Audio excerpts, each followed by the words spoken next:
you don't need to go skydiving. You just need to go to the drop zone, and then you'll want to go skydiving, right? So Perfect. exactly. So go hang out with the people, and then you'll want to go. You don't worry about the skydiving yet. Just go to the drop zone.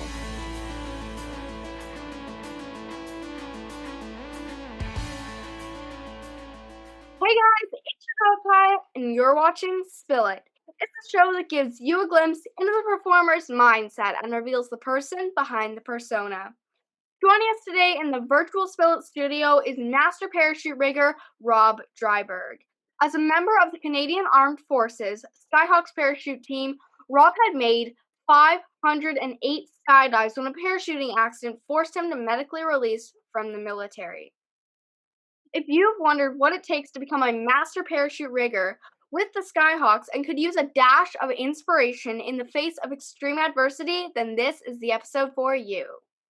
Before we get started, I wanted to shine the spotlight on Youth Opportunities Unlimited.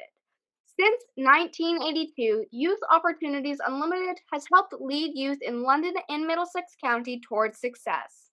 They believe that investing in youth and strong communities go hand in hand and envision a community where youth are embraced and will thrive. To learn more, visit u.ca. If you can, give, and if you need support, reach out. Rob, thank you so much for joining me today. Hey, Lyle, thanks for having me. Let's kick things off talking about the Canadian Armed Forces. That's definitely a big decision. How did you tell your family and friends that you were joining the military? Yeah, well, I kind of told them all one on one, took them all aside, so it wasn't any big announcement or anything like that, but kind of just showed my interest throughout the months leading up to it. And my old man was taking me back and forth, and I thought the coolest thing ever before joining the military was the fact that they pay you to go to the recruiting office. So they'll pay you for gas money to go there. So I was getting paid for even going to do the paperwork. So I was already ecstatic, right? So yeah, it was a pretty cool experience. Were there any conversations that stand out from that time? Yeah, probably just with my parents. They just sat me down one night before I left for basic training, and they just wished me the best of luck. And they said they were proud of me for going and Oh, to call when I got the chance, and just kind of like summed it all up in one big speech. So it was nice, and we had a nice dinner together and stuff before I left. And yeah, it was a oh, good but emotional time leaving home at 22, right? So it was a yeah. pretty big experience. So. And what do you remember about the day you enlisted? The day I enlisted, I remember being terribly nervous. Of It was course. actually only the second time I had ever been on a plane, and the first time Oh, was I was a young kid. I was only 1 years old, so I hadn't even remembered it. So it was oh my my yeah. So I went to the airport here in London, Ontario, with my old man, and he kind of just like gave me the ins and outs of the airport and stuff, and away I went. Right. So I actually ran into a few people at the airport, which kind of calmed my nerves. A few of the people that were joining as well, it kind oh, of calmed my well, that's nerves about the nice. whole thing. Right. So it was nice. And then obviously when you we flew from London to Quebec is where we did our basic training, and once we got there, we met a whole bunch of people, and that's kind of when it all happened. When there was hundreds of people around, right? And Oh you my just meet all goodness. kinds of people all of a sudden, and then the instructors are screaming at you where to go and stuff to grab your luggage and everything. And away you go to the mega, they called it back. I think they might still call it that, but it's a huge military base for all the basic training. Wow. Yeah. And you've mentioned basic training, but what was it really like? Oh, it was hard work, and it was very rewarding. All the days were long, but you learned so much and you were doing so much that they kind of whipped by really quickly. Our morning started out every morning with a nice like 5 to 10K run at around 5 in the morning or so. And Oh, then we'd shower and hit breakfast and stuff, and then we'd have different classes all throughout the day. And then in the evening times, you had to get ready because there was usually an inspection in the morning. So you'd spend all your evenings either polishing boots or making your bed or making sure your stuff's ironed or helping out a friend or just cleaning up, right? So well, there's always so much stuff to do that although the days are really long, they go by really quickly. Yeah. well, So that's it's a lot nice. of fun. It sounds like it. And was there any like thing that you had to do in particular that was really fun or very exciting? Yeah, I'd say that all of it was exciting, but my favorite parts were definitely the obstacle course when we did they have Oh, a of course. really big, it's kind of intimidating obstacle course, and you see the videos before you go and everything, so you get excited about it. And it's the one part where they get yelling and screaming and everything going all Oh over my the obstacle goodness. course.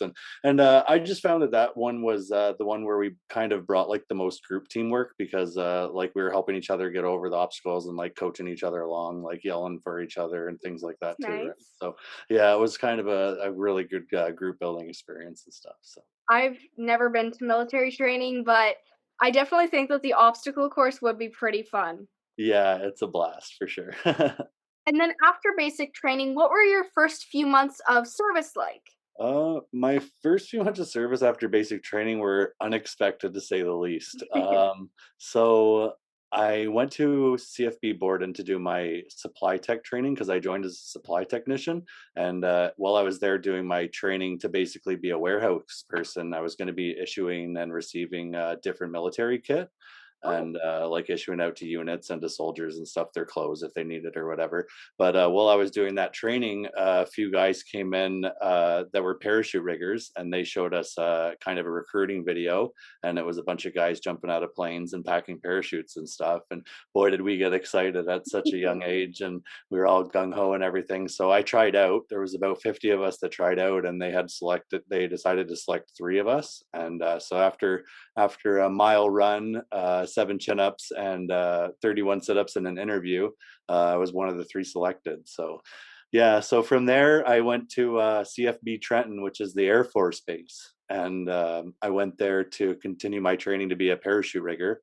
And so I show up, and the first thing you learn to do there is you learn how to hang the parachute. So it's a pretty rotten job. You have to oh, you're basically just putting them up and bringing them back down all day long, right? So just bringing them up on the rope, and then bringing them back down, putting them back in the bag so that they're nice and dry for when they get packed again. And oh, then so from there you learn how to pack all the different cargo parachutes. So you're not a jumper yet, right? So you have to pack yeah. all the cargo parachutes for the beginning. And then on my very first jump course, I injured my groin, and so I was injured in the first few months that I was there and stuff. So Oh, yeah, so it was a bit of a long road. So yeah, that was the first few months of my since basic training, anyways. But I did get back at it. oh. Only 3 out of 50 people. Only 3. Yeah, yeah, Only so that 3. was, it felt pretty cool and pretty humbling for sure. Especially you see you there they wear a different color beret. Were wearing a maroon beret, and we had the army green ones on, so we kind of knew it was something Oh. pretty special anyways. They kind of looked I don't know if you can say badass, but I might just say it anyways. Yeah, so they looked pretty dang cool, right? And they were a cool group of guys. They had us out for dinner and stuff like that when we were Oh, joining and stuff. So yeah, there was pretty exciting times for sure. We were talking about getting the tattoos and everything, right? Because there's the tattoos that you get and everything. So yeah. yeah. Do you remember any funny moments that happened? Oh, there was a lot of funny moments that happened for sure. Um, I'd say the biggest funny moment that sticks out to me is I met Rick Mercer one time. So Ooh. yeah, so after I injured myself parachuting, I was back at my unit for a few months, and he had just been doing the cadet camp. He was covering they do different cadet camps at the base, and so they do jumping out of the mock tower and things like that, like fear of height stuff and things like that. And he was just at the unit walking around the parachute depot, and he was like, "Where's the Skyhawks?" Because he had done a jump with them years before. And Ooh. yeah, so then I was just walking past. I said, "Hey, I'm a Skyhawk." So then, yeah, one thing led to another, and my wife is actually from Newfoundland, so we had quite a bit in common to talk about. And yeah, so 10 minutes later and stuff, I had a pretty good conversation with them, and that was probably the funniest, most different moment that I had for sure. Yeah. And is there someone that you served with that inspired you? Yeah, there was a lot of people, but one person in particular, his name's Ron, and him and another guy, they were when I showed up to the parachute depot to do my training, they were the first guys to say hello to me and like kind of took me under their wing, and they were really nice Oh, to me and stuff. And what happened to this poor guy is he had over about 100 skydives, and he was slated to go to the SkyHawks Parachute Team where I was going. And unfortunately for him, he was just walking down the road one night down in California where we used to work to do our parachute training, and he just tripped over something. He was kind of climbing a ledge, and he tripped and he hit his head, and he has permanent brain damage until this day and stuff. And while this Oh. happened, that's actually when I had a injured groin, and so that was kind of what pushed me to want to go back and to try it out again. I said, if this guy's got 100 jumps and he can go walking down the street and hurt himself, then I should probably be okay, right? So yeah, I just went for it. And to be honest with you, at the same time, my mother got diagnosed with cancer and stuff, so at a young age. So at that time, I had a lot going on, but I said I just better focus on something. And so then that's when I went back to parachute to go jump, and I did the jump course and went from there. So yeah, so Oh. those were kind of my big two inspirations between why I went and so far with it all. And yeah, I hope I made them too proud, is all. Yeah. Yeah. That's a lot to happen in, like, one small period of time, like, that's a lot. Yeah, it was a lot going on at that time, and it was kind of weird because just before I decided to go back to jumping, I was trying to get posted back to London to be closer to my mother and stuff like that. And then this Oh. happened to my friend, and then they denied my posting back to London. So then I was like, well, I'm not going to be here hanging parachutes in a tower for the rest Oh. of my days, so I might as well go ahead and do the course. And I went through it, and I had a really good Yeah. friend give me some advice because I don't know if you've ever been skydiving before or not. Probably not at your age, but yeah, but he said to me, sometimes you just got to shut your brain off and just go. He said, just turn it off and stop thinking so much and just do the course. You'll get it done, and it'll be over. You can move on. So that's exactly what I did. I tried not to think too much. I just went with what they were teaching me, and kind of not when I was getting into my head about the bad stuff that could happen. You just kind of got to train yourself to start thinking about the good things, right? So and what you're going to experience doing it. So it's all about the mindset, right? So That is a really good tip for not only skydiving, but really for anything. Like, you gotta focus on the positives that will come out of it instead of everything that could go wrong, and I struggle with that myself. Specifically when I'm learning new tricks, is I'm more concerned about every possible thing that could go wrong or how I could hurt myself instead of how great it'll feel once I just go for it. yes, right. And if you talk to some of the greatest skydivers in the world, they'll tell you that they're thinking about their jump more than they're doing their jump, right? So it's all about like thinking about how visualizing how you want it to look, like just really sitting back and thinking about all the how it's going to look good, and just bringing yourself to that positive place, right? So And what would you say is the most challenging part about military life? for me, it was just being away from family. I was gone quite a bit throughout my career. Every couple of months, it seemed I was packing up and going away for a month or two. I did have some great experience. I went to places like Puerto Rico, California.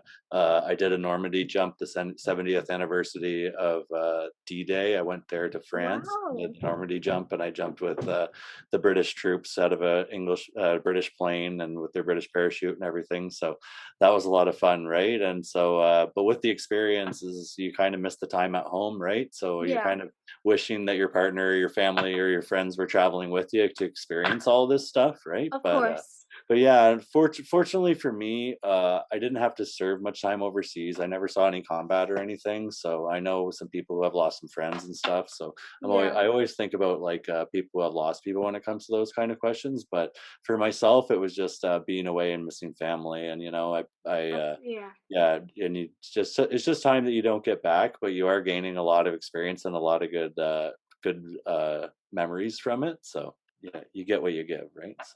All right, now let's tweak things up a bit with our first split segue, which is a speed round of Would You Rather. 3 questions, 30 seconds on the clock. Are you ready? I think I'm ready. All right. Would you rather spend a week in the forest or a night in a real haunted house? Oh, okay. I do love haunted houses. That sounds like fun. But Oh, I think being in the military and spending a week in the bush, we do love our bush. So I'm gonna head to the forest, and I'm gonna set up a nice little hoochie, get a nice little fire going, good some idea. bedding. You got to make some bedding out of the leaves and everything, right?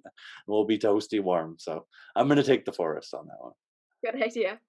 Would you rather have Ryan Reynolds or Jake Gyllenhaal play you in a movie? It's gotta be Ryan Reynolds, and the reason I say that is just because, you know, he's, really nice and, outgoing and everything, but I actually took his picture to a barber one time and said, "Hey, can you make my hair look like his?" And she said, "Listen, honey, I'm an esthetician, not a magician."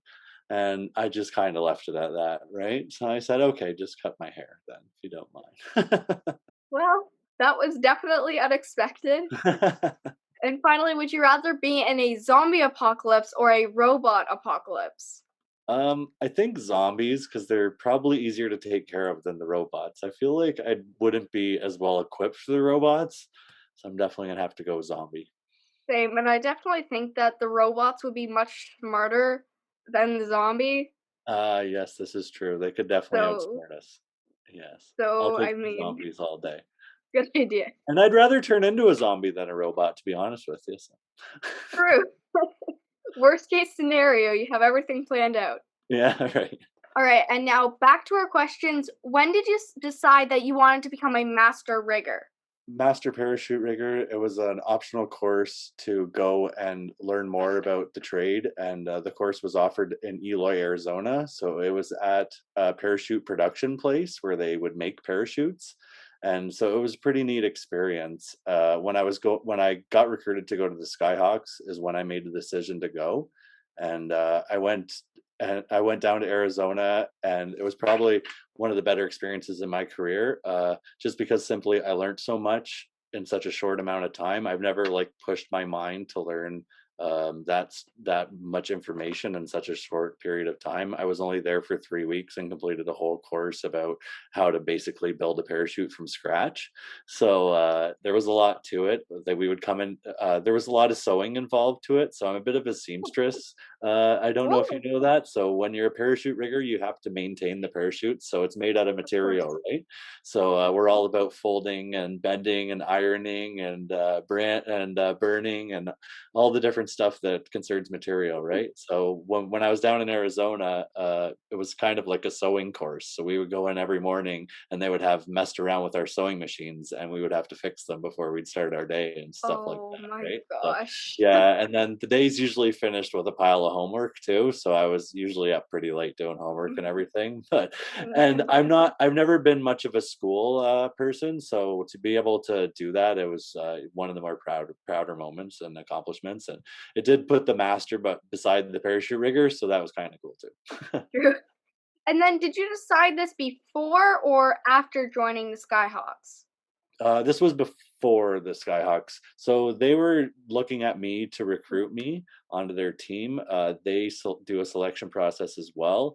And just speaking with my bosses at the time, we both thought it was probably a good idea to just up my qualification just that much more. So I'd be Yeah. just that much more well prepared. And it turned out that it worked in my favor. And I did get selected by them to go on the team. So yeah, Well, pretty excited about it. it just goes to show if you put in a little more work, so much will come out of it. Yes, the payoffs are good for sure. What made you decide that skydiving was something that you really wanted to do? Oh, so it's a bit different than me than, probably your everyday skydiver. I never really even thought about it, to be quite honest with you. It never crossed my mind or anything. If it ever crossed my mind, I probably was like, "No way, I'll never skydive," right? But, when those parachute riggers walked in and they showed us those videos of the recruiting, right? And those guys were all jumping and they were doing the parachute formations like the Skyhawks do and stuff, and it was very cool. So ever since then, that's all I could think about. Oh, So well. yeah, so once they showed me that videos, that was basically it for me. I went home that night and watched about every skydive video they had on the internet back then, and Oh you my know, because goodness. I knew nothing about it, right? I was just a young Yeah, person. I just had joined the military, and there's so much out there that people don't know, right? And that's kind of true. what I'm trying to do with my company, to be quite honest with you, is I'm just trying to like show youth that there's more out there than what meets the eye, right? So if I can do some media and stuff for to show different aspects of life instead of just my own through like different veteran stories or even like people like yourself, right? So just show them that there's people out there that just don't know, right? So the more information you give them, the more prepared they're going to be going into their decisions. So. And you've made over 508 jumps while with the Skyhawks. That's really impressive. Do you have a favorite jump memory that you'd like to share? Yeah, sure. So, my favorite jump was Canada Day in 2016. We were at Parliament Hill for Fortissimo, it's called, and it's a bit of a big celebration every Canada Day weekend, and in Ottawa. And so the first night, actually, it was not a good jump. So the first night we jumped at Parliament Hill, it was very windy and very Oh. cloudy. Unfortunately, yeah, unfortunately, weren't able to bring our formations together, and we were pretty scared too, right? Because in downtown Ottawa, our options were very limited. It was basically the Ottawa River, uh, Parliament Hill, or a building somewhere, right? So we chose to land on the grassy strip at Parliament Hill, fortunately. And Yes. but then the next day, the weather cleared up completely, and I'd never had a better skydive in my life. I mean, jumping over the capital city in Canada, Yeah. Parliament Hill on Canada Day weekend, and with the crowd cheering and everything, and it was just absolutely beautiful. I got a pretty cool video of me landing on it and stuff like that too. So it was Ooh, of definitely one that sticks out for sure. course. And what is your favorite part in general of skydiving? A lot of people would say that all about the fear, but if you ask any certain skydiver, they might tell you it's the closest you'll get to human flight, right? So Sure. it's about being free in the air and using your body just like in karate, right? You're using it as a mechanism to perform what you want it to do, right? So it's pretty special. I haven't found anything quite like it. Ever since I hurt my back, I've kind of been grounded. So I've been Oh, trying different ventures and stuff to try and get the thrill back up a little bit, but there hasn't been. But that's okay with me too. But I am thinking about going back to skydiving. It's going to take a little more thought than I'd really thought, but at first because the doctors and stuff are kind of against it, right? So I got to yeah. protect myself. I do have a young daughter and everything, so yeah, we'll go from there. But yeah, skydiving is a thrill. I'll just go back to that. Skydiving is there's nothing like it. I don't feel that you can do out there. I'm not encouraging everybody to go tomorrow or anything, but definitely keep it on your radar. I definitely will because I personally really want to go skydiving. I'm just not old enough yet, but Yeah, it's on my bucket list. yeah. So now you're gonna have this recorded too, so you can show your mom later on and say, "Hey, mom, no, not so Yeah. bad." Exactly. And now I even have a backup argument. Yeah, right. The broken back, I don't sometimes doesn't do me justice because of, the accident and stuff, but, Yeah. yeah, that's a hard one to cover up in some conversations, but I just say, that's probably never gonna happen, and, you're better off getting in a you have better chances to get in accidents different ways than probably skydiving, so, True. yeah. And like you mentioned, you had an accident and you hurt your back. I understand that it was about 5 years ago, just 2 weeks before you were set to perform with the Skyhawks at Airshow London. Can you tell us what your story is? Yeah, so it was kind of it was a tough jump. We had left Trenton, our home base, early in the morning to fly to PEI, and we had left early in the morning, and we flew there to about 9:30 in the morning, and we did our jump, and it was just kind of a freak accident where we just brought our formation just a little too low, and I didn't have enough time to recover. And when I had turned back towards the drop zone, there was actually a gazebo right in my face that I had to swerve out of the way of, Oh and my gosh. yeah, so I almost clipped my legs and stuff, so I had to lift my legs up to get around it and stuff, and then I had to swerve I had to correct myself a couple too many times, right before I had to land, and I just generated a whole lot of speed and everything, and pretty had a pretty hard landing on my butt, and then hit my head on the ground and stuff. But Oh uh, my gosh. yeah, what I will say is that it was skydiving for work, right? So it's a lot different than when you're skydiving for fun. When you're skydiving for work, you kind of put yourself into different situations that you might not normally find yourself in as a skydiver.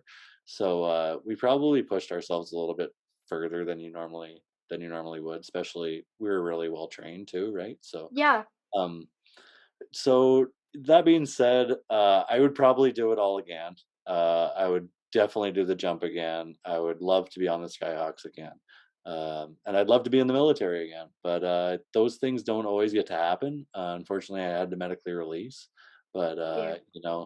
ever since I medically released, I had a few cool things happen to me. I moved to Newfoundland and spent a couple of years on the Rock. So if there's any Newfoundland fan or listeners out there, hello, yes, bye, and see you out there. And yeah, so and I had a daughter too. I have a 3-year-old daughter now. So I spent the past 3 years as a stay-at-home dad and raised her up till she's the age now she can go to daycare, okay, and she's looking for friends and stuff. So she's been in Oh, daycare for yay. about the past 6 months now, right? So I've had some me time and stuff like that. So that's kind of where the company came from, right? Is to give back a little bit. That is the great thing that I've realized with quarantine is we're all stuck at home, and so it has given me personally, like, a little more time to focus on other things that I wanted to get done, but I didn't necessarily have time for. Yeah, I know what you mean. So there's been a lot of that, and it seems like it never ends though. So now that the quarantine's over, it's like I'm still behind, right? So, um, yeah, it seems like one thing happens to the next because the weather gets nice. So then you got all this stuff to do because the weather's nice, and then the world's opening back up now, right? So now you can finally go to the store and get something for somebody if they need it, or Yep. this and that and the other thing, right? So then you start falling behind on everything else now again. Well, So and the other thing is because it's so nice that it's like, well, now I wanna go outside and go for a bike ride or something like that. But yes, then it's like you put exactly. off something and then it just Yeah. builds and builds. Yeah, that was about me until about 5 minutes before this podcast, to be honest with you. I was like, I was outside trying to get something finished. I gotta get in there. Okay, let's go get set up. And now it is time for Spill It segue number 2 called Fact or Fiction. As quickly as you can, answer the following questions. To become a master rigger, you must have been rigging parachutes for at least 3 years and have packed 100 parachutes of 2 different rating types. This is a fact. Oh, wow. Okay. Fact or fiction? The plane ride up is the scariest part of skydiving. Yes, that's fact. Fact or fiction? You are currently preparing to jump again. Fact. Just don't tell my doctor. Okay. Yeah, Okay. we'll see. We'll see. That's still I don't know. Yeah, of I gotta course. listen to their advice too, right? So we'll see. I am preparing though. Yeah, I am. And you can check it out online too at Team Hawk Canada. All right, and what would you say has been the most challenging part of rehabilitation for you? Just staying focused on rehabilitation. As time goes on, life goes on, and there's always something dragging in any which way, right? So to be able to stay focused on what I need to do for myself so that I can provide for others is it's been challenging, but it's something that I'm kind of proud of that I've been able to stick to. I feel like I am in pretty decent shape for a fellow who broke his back 5 years ago. Some people probably would have just put their feet up and called it a day, but I'm definitely not that type of person. Even being a military veteran who's been medically released, I could probably still just put my feet up and call it a day, but I've decided not to do that too. So, yeah. That's actually a good conversation me and my mom had about like an hour or so before this interview. Is how a lot of people, but you in particular, could have just said, "Okay, I broke my back. I'm done. I'll just stick my feet up. Life's good." But you didn't. You kept working out and getting back into shape for skydiving and for other things as well. So props Yeah. for that. Yeah, thanks so much. Yeah, it's all about keeping the body moving and staying in shape, right? And as we get old and older and older and older, we're gonna need it, right? We need this body, Mhm. and we need it to work too. So till the day we go, and and so yeah, it's important to take care of it. Have there been moments where you wanted to give up? Yeah, there's been a few, but I have a pretty great support network of friends and family, and of course my little daughter. So giving up's not exactly an option when you're in that kind of a place. And I don't advise anybody to give up ever. You just got to keep pushing through, no matter whatever you're going through. You just got to keep soldiering on. You've also started Team Hawk Canada, a media and apparel company promoting youth mental health initiatives. Can you tell us more about it? Yeah, so I started Team Hawk Canada to basically show youth that there's more to life than probably what they're seeing on a day-to-day basis. So as a young kid, I was colorblind and I had ADD, Oh. and I feel like this kind of put some blinders on what I thought I could do with my life. I really wanted to be a cop. I really wanted to be an electrician, but those were things people told me that I couldn't do. And I still don't even know to this day if I could be an electrician or not. I know I couldn't be a police officer, but I think I might have been able to be an electrician. But it's just to show, that there's more to life than what meets the eye and what school might tell you or what you might see online. So what I'm trying to do is just show people different people's stories and kind of educate them about different aspects of life and try and just give them a broad range of stuff that from taught from myself, obviously, and just to show that there's more than you're probably anticipating this life to be about. And why was creating Team Hawk important to you? Yeah, it was important to me, like I said, because I didn't know what I wanted to do as I grew up because those things like being a police officer, being an Yeah. electrician, they were taken away from me, and we didn't have the resources back then to look into more, right? So it was kind of like you were going to do what your father was going to do, or you were going to do what the school told you to do, which was basically what your father was doing. So back then, there just wasn't as much information, right? So with social media and everything out there now, I just want to be able to provide my bit of information to show all the different careers in the military and to show basically anything to show that there's more to life than what meets the eye. And that's a really big topic, but it's also really important that people understand that there is so much more that they can do than just what people tell them they're allowed to do, because I've said this quite a few times, but the only barriers you have are the ones you stick on yourself. So it's really good that they can see this and see that there's more out there for them. Yes, and I totally agree. And just like the road to the sky thing that I'm talking about, rehabilitating myself to go back to skydiving, right? It's one thing for me to say that I'm going to do it, and it's another thing for me to actually do it. But it doesn't hurt to say it, and it's not doesn't hurt to change your mind after, right? Not to say you don't have to follow through.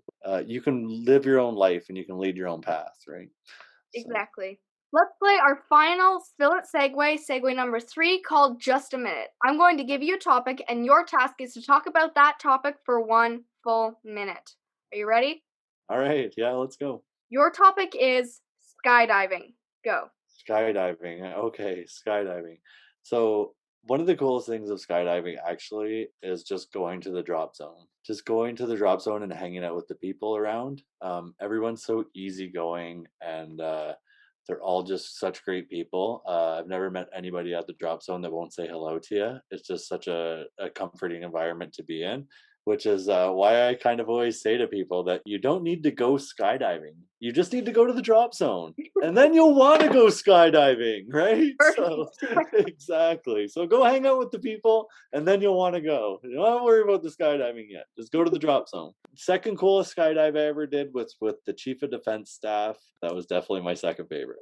There we go. You did I could it. set my own. My parachute instructor, my free fall one, he always talked about the Mickey Mouse turning it on and off. I said I really need to turn my Mickey Mouse on for this next one because that's a long Uh, minute. Okay, and let's get to know more about you with some of Spillet's Just Curious questions. Number 1, what is your favorite quote? Oh, my favorite quote would be that's a really tough question. I have so many favorite quotes, but I'm just going to have to stick with the airborne quote, and that's how far all the way. All right, perfect. If you were a type of food, what food would you be? um, carrot is kind of obvious. I'm going to have to say a lasagna Now, why lasagna? because that's a good question too, but I think because I'm a little cheesy, so I put a lot of cheese in my lasagnas, and I'm That pretty cheesy. was the best thing I've ever heard. Thanks. That was great. What book do you think that everyone should read at least once? There's a lot of good books out there, but I'd have to say "Above All Else" by Dan Brodsky Chenfield. It's about a fella in 1992. He was in an airplane and the plane crashed actually, and a bunch of people lost their lives, but his life was actually spared. And at the time, he was a world championship skydiver, and Oh, he had broke every bone in his body. And it talks about all his recovery all the way back to winning six more world championships at skydiving. So Dan wow. Brodsky Chenfield, you should check him out. The book above all else. All right, I will definitely make sure to check out that book. Now, this next question is a fairly deep question, but do you think that happiness is a birthright or a choice? Oh, that's a good question too. It's definitely a birthright, in my opinion. So every person should have happiness. People can choose to be happy, I guess, but we all deserve to be happy, right? So, and I think that's the point of it. And if you can do something to make someone else's day better, then in my opinion, we should do that. I had something great happen to me this morning where I just let the guy go ahead of me into the Tim Hortons lineup, right? And before you know it, I had a free coffee, right? So simple things like that, they do come back to you, and sometimes it takes a little bit longer than you'd think, but I can guarantee you they will come back. Sorry, that's just like it's such a simple story, but it's just so sweet. Like, just Yeah, I know. I thought it it's was the little lovely. Yeah, things. I It's the know. little things. Yeah. Yeah, it was really nice. And then he had wood in the back, so I felt like I should go offer him to haul out his wood in the back of his truck after, but then I was like, "How far are we gonna go with this?" Maybe I should slow it down a little here. Yeah. All right, and now it is time for our very last question of the day. What is the best mistake you have ever made? Ooh, that's a good one too. Okay, the best mistake I ever made was definitely back to high school. We'll go back to high school for this one, All okay? right. All right, we'll go way back to high school. And this one time I didn't mean to apply for drama class. And yeah, so then I went, and this was grade 9 too, right? So I went and looked at my schedule, and all of a sudden drama class was there, and I said, "Uh-oh, I'm in trouble." And so I went to drama class, and drama was the best mark I got in high school the whole time I was there every year. Wow. So I ended up really enjoying it and stuff, and yeah, it was fun. But yeah, so that was kind of the worst mistake that ended up being really great. And it's just another thing where it shows that sometimes the worst mistakes you make can really just turn out great. Yes, exactly. All right, that's all the time we have. But before we go, do you have any final words of wisdom you'd like to leave our audience with? Yeah, just take care of each other. Be kind to yourself. Look out for one another, and have a great year. And once we're off air, where can our viewers find you? Yeah, you can find me at Team Hawk Canada on most of your platforms: Instagram, YouTube, Facebook. I got the TikTok Reno now, so if you hit up the TikTok, I'm not that great at the Snapchat Reno. I'm working on it, but that one's a little bit slower. But yeah, so no YouTube, Instagram, Facebook at Team Hawk Canada. Fantastic. Thank you so much for being ready to spill it with us, Rob. I really appreciate you taking the time to be here with us today. No problem. Thank you. This week's episode has come to an end, but the fun doesn't have to end here. If you have any questions, suggestions, or feedback, head on over to Instagram, Facebook, and YouTube. Like, share, and get involved. Until next time, Eccaia, out.